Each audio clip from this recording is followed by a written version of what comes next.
So thinking about religious theory and stuff like that, there's a few different topics on my mind right now. But I think what I'm going to kind of work through right now is there's this peculiar argument that goes on with this topic of abortion. And it goes into like legalities, right? And you see people going back and forth. Okay, so first let me kind of set the context of things. Some of the context for how I'm approaching this is sensing that there is tension or some issues with like what I'm calling a religiosity. Religiosity, how would I summarize that? So, religiosity is this idea where certain ideas can become cultic, where they take on a certain ideological approach, but it doesn't really have the spirit of what the outcomes and the product of what that belief is supposed to be. And so instead of becoming the spirit of or the result of, learning guideposts of religion, to then produce these certain relational outcomes or spiritual outcomes, it just becomes just about the ideology or identifying with that. And in some of the worst situations, it can become trapped in these certain standards where it justifies a lot of horrific things for the sake of the ideology and not for the spirit of what the results should be. So, for instance, it's really common for people to make these types of summaries with things like, say, like Christianity, or, a lot of people talk about Judaism or just other religions and whatnot, where it starts to become the sense of just a type of like the label of something, and not really the substance of what's going on or what the interactions are. And it becomes difficult for people to think beyond that. That happens with a lot of human behavioral type situations, where people just kind of get stuck in a certain way of looking at it, and it becomes, over time, if continuing to do that, it can actually become more of an issue rather than really being helpful to society. So that's kind of the context that I'm thinking about. I do think that, like with a lot of belief systems, there are things that could be retrieved from it and redeemed from it, but it's difficult to get there once it reaches these stages of tension. And interestingly enough, that's what the context was at the time of Jesus. That was a lot of what led to the intersection of events and his sentencing and punishment under the system, and then inevitably like his death and whatnot. And so then that's what's kind of revealed through the story. So it's interesting that it becomes, like another version of that similar event, right? Anyway, though, so in religious circles, what they'll call that is like legalism, like being legalistic. And so like in Christian terms, what being legalistic is like just adhering to a certain law, but not the spirit of the law, not what the outcome is supposed to be, not the relational result or what the relational result is supposed to be. I saw this funny picture on my Twitter page the other day, and so this is like to lighten the mood. It just makes me laugh even when I picture it, because I've been in religious circles in a lot of different types of venues and interpretations and cultural, just interdenominational, what have you. Anyway, so I'm just used to I'm familiar with the term of like legalism and religiosity and stuff like that. And so I'm also familiar with the terms in the scripture that say like, different ones are having their interpretive disputes, and they say stuff like, you're just being legalistic, or you're just thinking about the law and not the spirit of the law. And so you hear that a lot. But this part, whether you're talking about it even in secular terms, because I've even seen like a philosopher's approach this conundrum, it really is just beyond religion. It's just something that happens in human behavior where people get into the law of something and they don't know how to get out, to the point where it becomes very corrosive and defeats the purpose nearly. So like a story I've shared in the past that this is similar to, I'll get to the other like funny little story, or it's not like a story, but the pertaining to the Twitter comment. But along these lines with this subject, there's this story. I don't know if this is true. I've just heard this, and so it's applicable to what I'm trying to say. It paints a picture. So maybe it's true, maybe it isn't. But I had heard that this was several years ago, so I don't even know where it's at today. This was, I don't even know how long, over 10, 15, 20 years ago. I had heard someone say, and maybe it was on the radio, I don't know. But I remember it giving me this aha moment, like, oh, that's like this argument, this perpetual argument of like the law and the spirit of the law or whatever. And it was they were doing these studies where people would have like autoimmune disease. And so autoimmune disease is when your body, the signals to your body that are supposed to be there to protect your body, like your immune system and whatnot, picks up incorrect signals. And so it starts to stimulate this way by which your body starts attacking itself. And so that mixed up communication in your body starts causing it to just erode and be kind of corrosive to your body, and it can shift through all different types of ways that it manifests, depending on stress levels and other things as well. And even like other, just all of the delicate communication through your body becomes mixed up. And so it can manifest in all these different ways through sensitivities that you maybe already had, or, you know, things like that. So they were finding that over time, the more, I guess you would say, like, the more efficient the body's immune system would become, the worse it would be for the body. It would start tearing the body apart in some ways. So anyway, they were doing these studies where, or, you know, and so that's like a detrimental situation because you need that to be healthy. But if it's not working right, it's actually feeding off the body of which it's supposed to be protecting. And so I was thinking, well, anyway, back to the story. So they're doing these studies where they would introduce something that is like in some ways like a parasite of sorts, but they put the parasite in like a controlled form. It was hookworms, I guess, some type of hookworms. I mean, it seems gross, but they introduced it in a controlled measure to the body to set the immune system off. But there was something about it that would counterbalance. So it was actually giving the immune system something to legitimately attack, to like pull it away from attacking the body.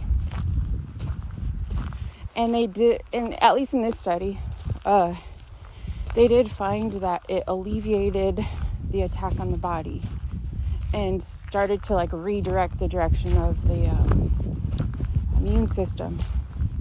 I just found that story interesting. Like I said, I don't know if that's legitimate or where that study went, or if there was other compounded problems down the road. I don't know.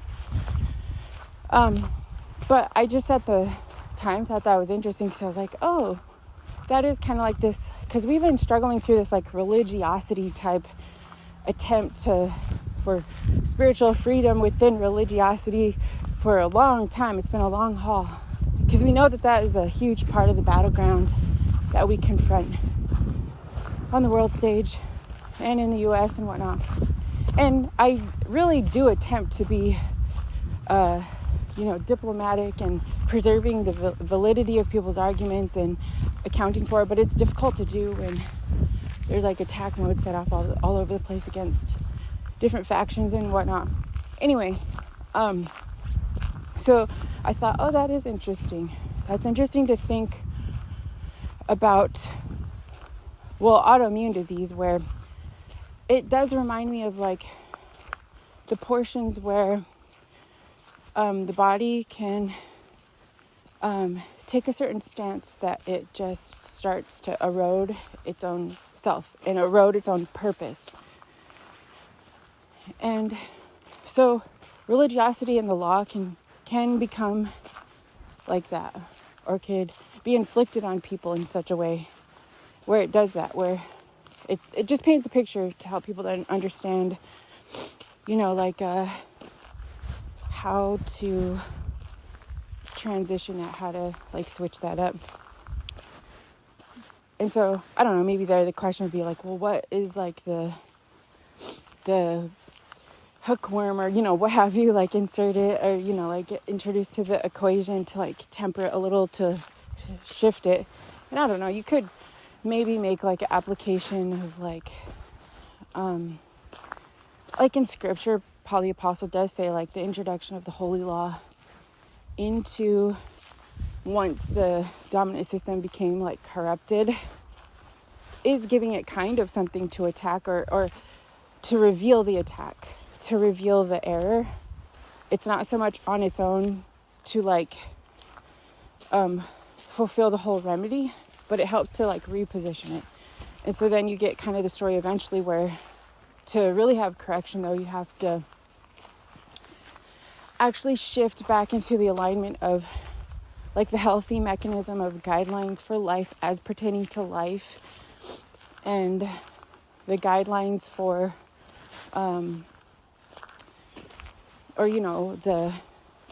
it's hard to have guidelines for like spirituality. Even Jesus, when he talks about it, he talks about the fruits of it, like the attributes, the result of it, like love, joy, peace, endurance, blah, blah, blah, da, da, da, da.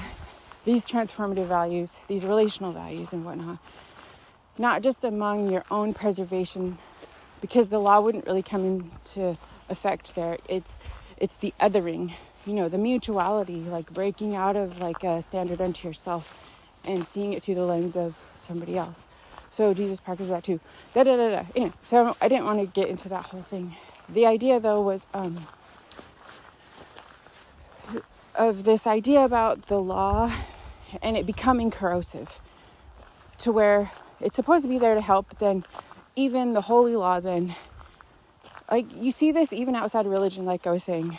You can be in an institution, you can be somewhere, and if people don't know how to switch between either reading the room or the nuance, or like looking at the general guidelines and trying to make a call for what would be a good situation, people like sometimes the law could just become more corrosive. So it's kind of that application there.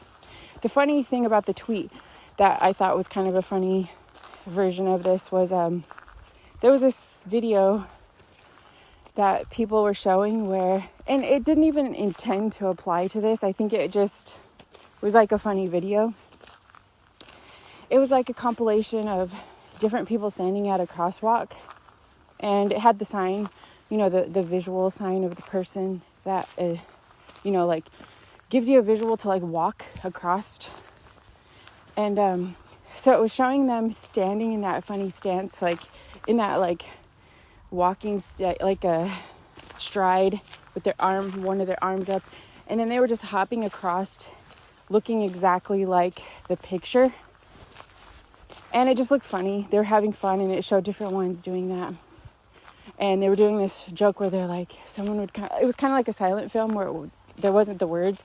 They were like pointing at the sign, like obey the sign, and then they'd be like, oh, and then they would all do the stance, and they like jump across the crosswalk in that position. And so it just looked funny. And I remember thinking, like, I made a comment just funny of like, oh, it's the law and the spirit of the law. And so, not that maybe people understood what I meant, but I mean, some people would. But the idea there is like, they're trying to obey the law exactly, right? They're trying to like exactly abide by what seems to be the posted law. Like when you cross the crosswalk, you must make this stance to abide by the law, whatever. But then we know that it isn't. Like we know that the intent of the sign and the crosswalk is so that they can manage people having a mechanism to safely cross the street. In relation to drivers, like a network of interaction. There's drivers, there's standing in line, waiting your turn, crossing the street. And it was basically an indicator of this is the direction that you cross the street, right here, safely, da-da-da-da. So it's also safety and helping things to function well. And you could walk across with your arms swinging or to your side. It's not like, hey, you're disobeying the law because you're not doing it like this, like the picture, like the sign. So it was just kind of a example of this, the law and the spirit of the law. And there's this whole discussion, even among, say, Judaism and Christianity, and even among Christianity, among even other religions, because like I said, this is a similar stage of difficulty that groups get into when there's a good thing about abiding by a law, but eventually it could become difficult to where the very notion of abiding by the law and preserving that ideology eventually means that it's just the law and the outside sense of what generates the outside, what's inside and outside the law. And over time it becomes difficult for people when they get trapped in that form of it, because it starts off with good intention, because there are stages where the way we learn, we do learn through the stage of the law or the boundary or the expectation, and then we go through stages where it becomes more just developed within us. And so there are stages where it's legitimate to go through just seeming to abide by the law. But when it gets to the point where it's going too far and it's just the law, then it kind of erodes itself. And it's not fulfilling the purpose of it. It's always in training, I guess, and it's never in the real world setting to produce the results of what it's intended to produce. So sometimes when you get into organizations or religions or what have you, when it gets to that point of difficult growth, then you start finding people trying to imagine, what's the vision here? I don't even feel like there's a vision anymore. We just keep repeating these things, but what do they mean? And in the meantime, it's also creating this divide of contention, or the in-group, out-group. And then it has to generate that to still seem like it's preserving what it is. So that's just kind of a difficult stage of things. Anyway, I guess the question there would be, well, what do you do to lessen that? How do you reduce that, And I guess that is a lot of, what's difficult there is it is a difficult stage. When you see what Jesus was confronting, he was returning to a sense of reminding of a legitimacy of Judaism, but it's not in the sense that, it's not, the intent there is, because there needed to be returning to the template, because at the time it had gotten so off base to where it had become about things that it wasn't originally supposed to be about. So he had to do kind of a realigning of things, and so then he could take it and do the transformative work to even go beyond it that it was intended for. So there is a sense where he is bringing it back to what the original intent is, but then he finds in doing that, he comes up against this huge battle as to, at the time, who's kind of guarding what you can or cannot say about it. And it ruffles feathers, gets people upset. While at the same time, the other work that he's doing is trying to protect those that had become the outside, or deemed being outside of that criteria too. And so he's both trying to alleviate how it had generated the outside group, but then also the corrective measures, and then also trying to protect those that were responsive to the corrective measures that had become attacked by those associating all of it with the error. So there's just all these things that he's trying to preserve so he can shift all of this. Anyway, so there's some of that context there. So as I'm having this in kind of the backdrop of my mind, and we get these topics of like abortion or these laws, something I was thinking about was, it comes across as when I see the certain arguments being placed out there, and generally it's kind of from a religious persuasion that groups are what they say like pro-life, and then those outside of those circles are more pro-choice, right? It's like a left and right generally, whereas in practice, in kind of like along the spectrum, there's some people that kind of read the situation, read the life situation, the actual life situation, and they're kind of open to whatever, like various situations or looking at it differently. Anyway, though, people are probably familiar, right? So I was thinking about that, and I was imagining, because some of the hypocrisy that also comes out that you see, and I've even made reference to this types of hypocrisy, because it is difficult to battle groups that are a part of what I deem like a dominant system, like the world dominant system. And from that position, they try to obtain a type of purity standard toward other people. And I don't feel like everybody that does that has ill intent, I don't feel like everyone that does that is just thinking, how could we use these laws to have more burden on people or to misapply them, or what have you. I do think some people legitimately don't know how to think of giving their own selves grace to give other people that grace, because that, for some people, that would be a standard they would apply to themselves. So they legitimately don't know how to think of it differently. And so there's degrees of different situations. So I was thinking about that. And I mean, on the front, like, I'll just say my general position on it, without getting into too much of the nitty gritty, is I just generally think there's flexibility on the first term.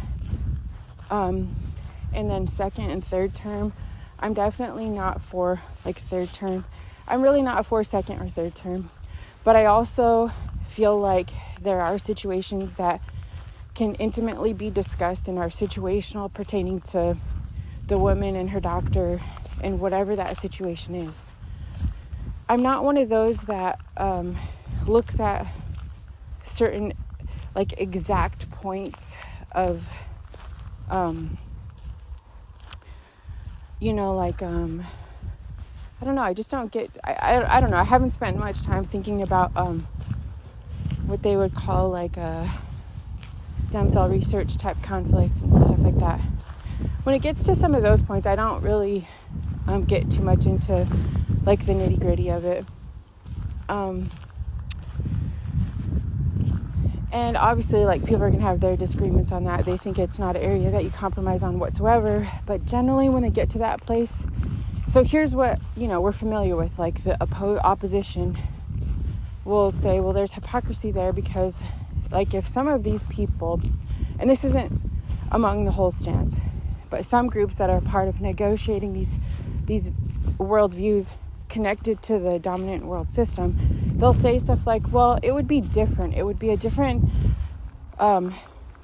way of looking at it, and possibly a testimony to your faith and your consistency if you also didn't seem to always vote for continual warfare, foreign policy, and other things that, if you really looked into what's going on in places, is way more grotesque and awful and dehumanizing and among a death drive than you can even really conceive of in terms of, like, say, abortion, right? So people will bring up that level of seeming hypocrisy, like, how are you claiming to be for life, but only when it doesn't apply to negotiating rights within, like, the already present system, but you use it to tack on a religiosity so that you can continue in a warfare system, inflicting incredible harm over other populations, building upon dead bodies and stuff like that. And so we've heard those types of conflicts, right? So I was thinking about that, and I was thinking, I wonder if it's because, well, for one, you hear different arguments, but I've heard philosophers talk about this too. I've heard philosophers negotiate on the idea of the law and the spirit of the law, and how they were saying something to the effect of like, when you're gauging how to enact defense on the world stage, there's some stuff you just have to do and let happen because it's a part of conflict, but you can't write it into law. Like, it can't be a testimony as to like, you agree that this is a part of law. But there are things you could just let slide. You could just look the other way and kind of set things in motion and just let it happen. For instance, they wouldn't really have a problem in some cases if they're trying to stick to their religious devotion. They wouldn't have a problem locking people up and stressing them out and forcing them to miscarry, because they would feel like they didn't write that into law. It was just something that just kind of happened. And so I do think at some level what people imagine when they're trying to justify a purity argument for religion is that they want to try to write out a specific law that fits purely with a type of religious purity. And so they might say, well, some of these other things that happen are just situations that are compounded and then it just happens. But we don't want to put it in a doctrine or a law, because our law is also like our doctrine.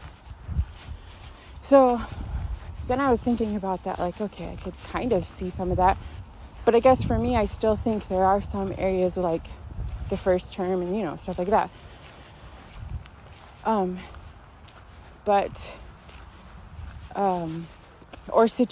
various situations. And then people get into these arguments, though, as to like,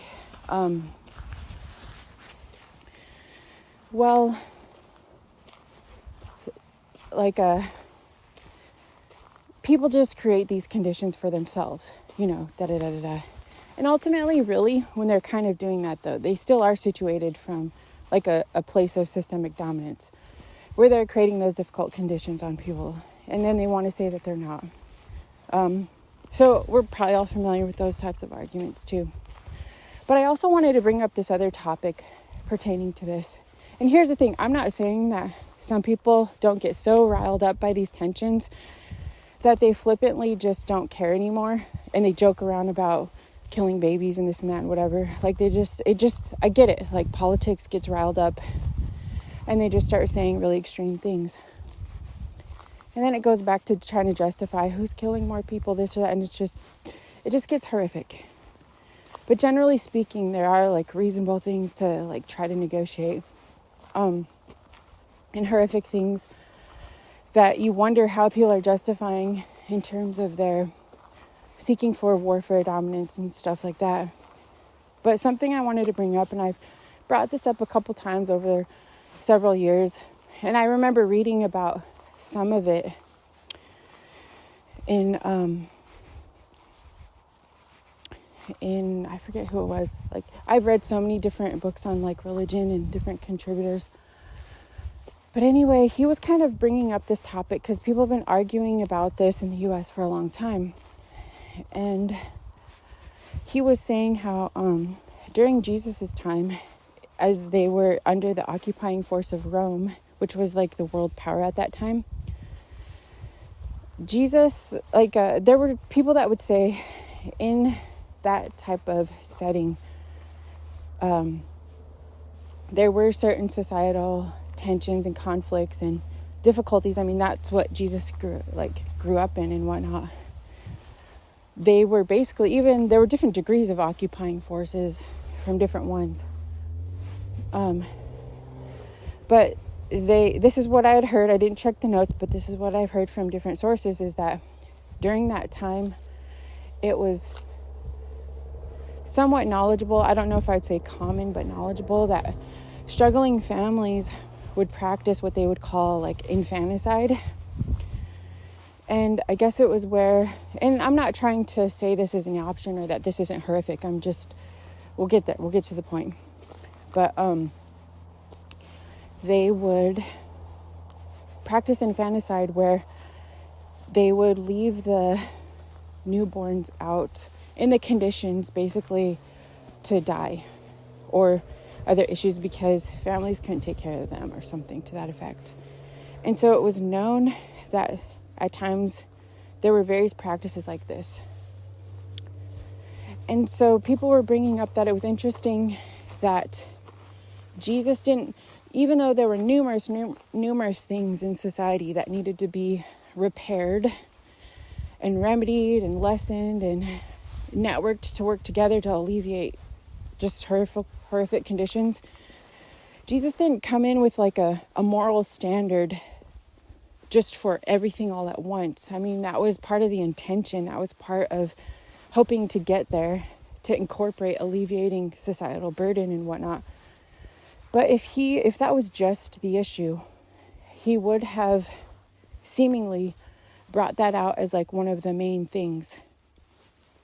Because you hear religious arguments that people have where they say the modern day abortion system is just like Molech, or just like worshiping Baal, where, and that refers to like in the ancient times where to gain power, the kingdom gods or the ruling forces would require people to sacrifice children. But it wasn't just infants, it was sacrifice people, sacrifice children, sacrifice infants. And so you'll hear people say that, right? And I'm not saying there isn't any effect of that when people get to the point, like I've heard stories of like third term abortion and excessive pressure to have those, and it does seem horrific when you think about that. So I'm not trying to say that isn't horrific, but to just generalize it and think that it's like the sole ruling evil, I think kind of misses some of the point. So anyway, back to the story. So Jesus then in that setting, knowing that some of that stuff happens and it's a byproduct of a skewed system and things just, too many occupying forces, too much pressure and burden on society, he doesn't make that the main central issue for where to bring correction. He doesn't even write it in any kind of law.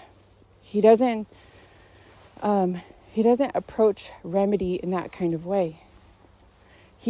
In the way that he does produce focus and emphasis, seems to put that in a category of being a byproduct of some of these other things.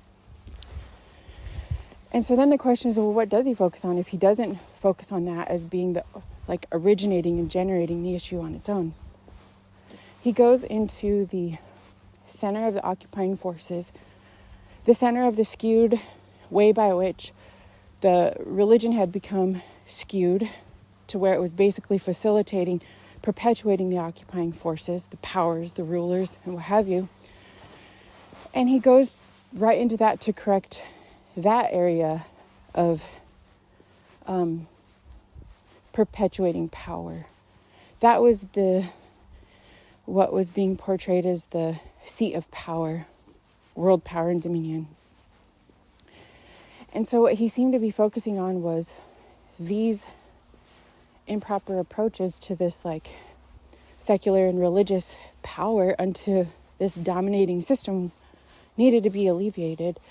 And then the byproduct of alleviating that, people could work out developing relationships. He talked about developing relationships and relieving the sense of this false good and evil, human having some level of connection to other people, all of these other effects, which then could help alleviate these other burdens and or set it in motion. it's still something that people are working on trying to set in motion or keep in motion. So then this gets into this other topic that goes along with this. Well, first of all, let me say this first. That is part of the portion where Jesus has a difficulty. He has the challenge, the interpretation of religion to get people to be flexible enough. So there are some really scathing things that he seems to kind of say to like some of the religious authorities, things like, I might paraphrase, but something to the effect of like, you burden people down and you're basically taking the options for life from them. You make it difficult for them to come into levels of freedom, and you don't even apply freedom to yourselves. Like you're basically functioning through occupying force. And then you try to bring a standard of life to it. Like you whitewash the idea of the standard of life. There's a lot of things. People that know the scriptures, they know that Jesus talked about a lot of this stuff. About the religiosity and bringing the law to people, but without the spirit of it, without the relational dynamics, without the relief of certain burdensome conditions on their lives and stuff like that. To the point where people no longer even care about relationship or the spirit of it. And anyway, so then that gets to this topic though, that people would say, like, there really are some legitimate people that are trying to understand more. There's different degrees. There's some people that misuse religion and it can become extremely hostile, where there's a certain religiosity that they use to fuel an intent on hostility towards other people that literally seems animated by everything that's like anti to God. There really are some people like that. I mean, you've heard horror stories of cultic versions of a type of religious devotion that really functions to perpetuate self-worship and devouring other people's lives, and really horrific. And then there's other degrees of people that they legit, like there's a lot of different degrees. There's some people that they're just confused. Like they don't know how to, there's a different stage that you go through in growth where you don't always know how to discern between a situation, and you're striving to make the right choice, and you're maybe overwhelmed with superstition and legitimately fearful to make the wrong choice, because and some people are just fearful of making the wrong choice because that's how they've made the wrong decision. All right, so there was actually a significant break between where I was at last. I had to pause the recording, and so trying to get back into the flow of what I was talking about, just to kind of finish this thought. Let's see. I was talking about the idea of what they call religious legalism, and then like the spirit of the law and stuff like that. And then I was getting into examples of degrees of where some people enter into a religiosity where it becomes animated by like a cover for evil, and they develop into that kind of stuff. And you can see it legitimately results in evil acts and stuff like that. And then you'll see there's different degrees. And then there's some groups that legitimately are looking for ways to understand how to remain within a legitimate, like within the law, the holy law, or the standard of the law, and at the same time provide levels of grace or nuance or things like that. And then there are some where they're actually really fearful of the idea of disobeying God, in that they think there needs to be like this perfect standard kept or they'll be punished, and there's a lot of like hyper superstition. So that's a different, there's different examples of those that become caught up in what's called like legalism.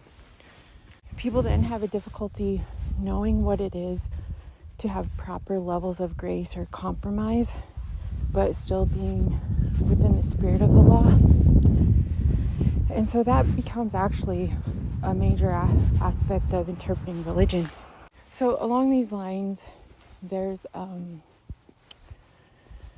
this topic that's come up that I'm pending. Like, I could feel this idea surfacing, and I keep wanting to go into it, but then I feel like it's just like a work in progress. And so the topics have to do with like interpreting things that like through a religious language, but also applying it simply to like some of the reasons it works is because there's an application to the complexities of human behavior and our social condition and stuff like that. And so along those lines, some of the symbols that I was going to go into talking about referred to topics of like idolatry, what are the felt requirements of God, and then what is spiritual growth. Like, what does it mean to grow into a receptivity where you just be able to connect with the ongoing flow of life, applicable within different seasons of life. And then once you reach those stages, things become a lot more flexible. And then you start learning a little bit more of like the attribute of connection of which is called God. And so anyway, so that's kind of in the backdrop of some of the stuff that I'm also thinking about, and why I also was thinking about this subject. And along those lines, I wanted to go into what's also really important to consider is the topic of like spiritual activity or demonology or stuff like that. And I'm not an expert, but I wanted to just chime in and it's basically me just sharing my thoughts and refining them as I go along. And so those are some of the topics I've been thinking about pertaining to some of this. So this actually, I wasn't planning to do this, but talking about the law and the spirit of the law actually does help set the stage for those other topics. So it kind of works out. So along those lines, pertaining to some of this in terms of like the legalities or spiritual legalities, I can't recall if I talked about this. I think I kind of mentioned it, but so now getting back to this idea where people try to figure out where to compromise or how to compromise, and so just thinking of it along those lines, going back to the story of like Jesus, right? Jesus like enters into the system, and so like this gives a good example, like through the story, at least something to begin thinking about. Jesus comes in and he doesn't try to like repair all of the peripheral stuff, all of the effects. He attempts to, is said to through the story, enter into what the dominion of the system is, what the ties of the system are, and seems to make that the priority. And then the assumption that there's degrees of error, like the height of dominion, and then the other effects, and then da-da-da-da-da. So it's not to say that eventually, through working from the heights of dominion power into these like eternal issues all the way down, that there won't eventually be more accountability toward some of the like different effects within the system, as much as realizing that there is a certain hierarchy to making those repairs, and that the accountability can kind of function better and actually resolve some of those other issues, as long as the like stages of like dominion and forces are peeled back, and then you're better situated to make better choices within circumstances. So I mean, along those lines, it's just kind of like the priority of like obstruction and spiritual obstruction, like waged against a person's life or a system and whatnot. And so I guess it's kind of applicable what I'm saying, or how I'm making reference to that. And as pertaining to some of these ideas, like it doesn't seem like it's legitimately a form of like the way of Christianity to go in and like intentionally burden people down, utilizing occupying forces, and then try to inflict a certain selective moral standard on their life to develop or manufacture tension against them. I mean, you've seen a lot of different forms of religiosity use that, and maybe some people are just, they don't understand some of those things, and like I said, some of them are just fearful, and they don't want to get involved in what might seem like an intentional slight against morality. But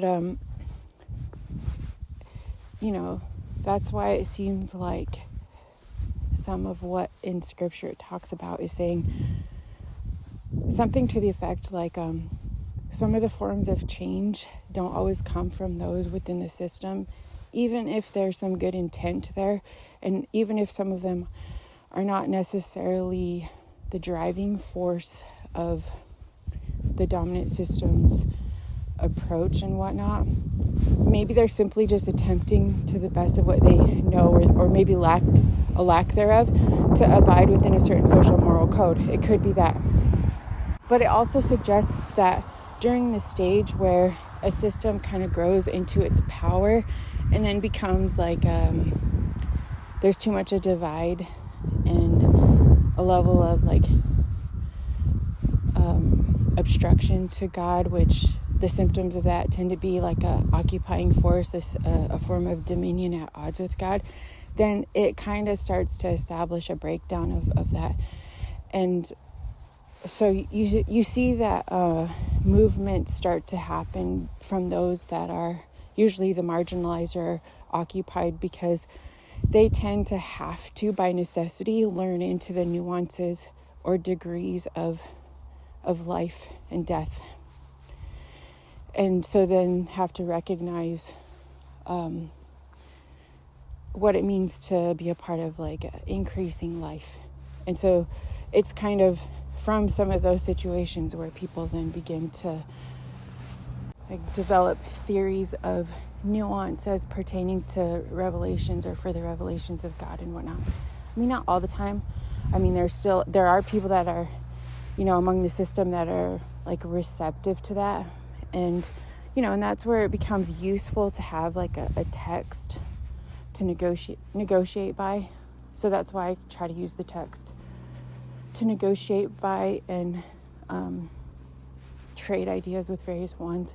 And some people legitimately do ask, like in certain dialogue, they'll say, well, that seems wrong, and how could that be justified if we're trying to abide by like the spirit of the law and whatnot. And then you look through the stories and you try to like provide a trade of ideas and whatnot.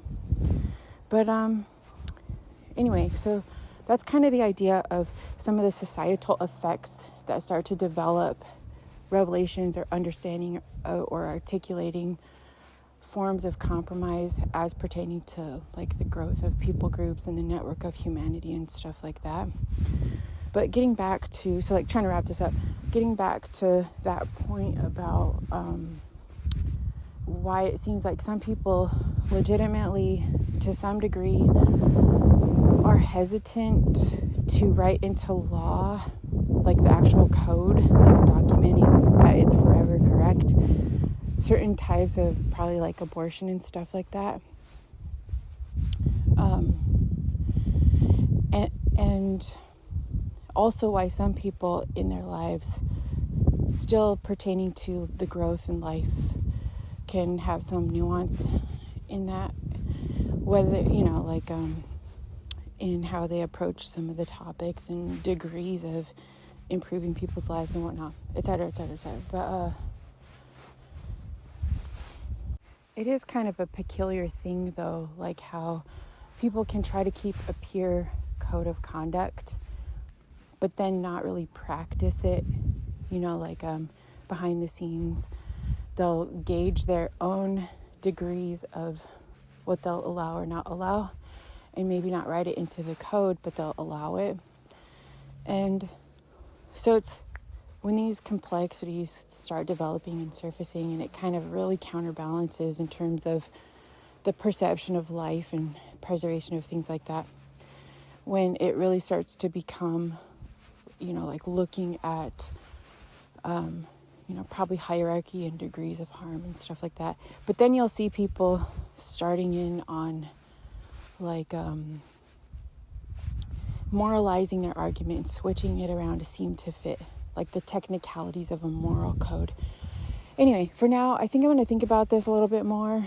I was going to wrap it up a little bit differently, but I kind of took a break and then just trying to add some end notes to this. But this conversation is pretty much ongoing. I mean, in religious and philosophical circles, a lot of people continue to talk about like the law and the spirit of the law, or even if it's like subjective or objective, things like that.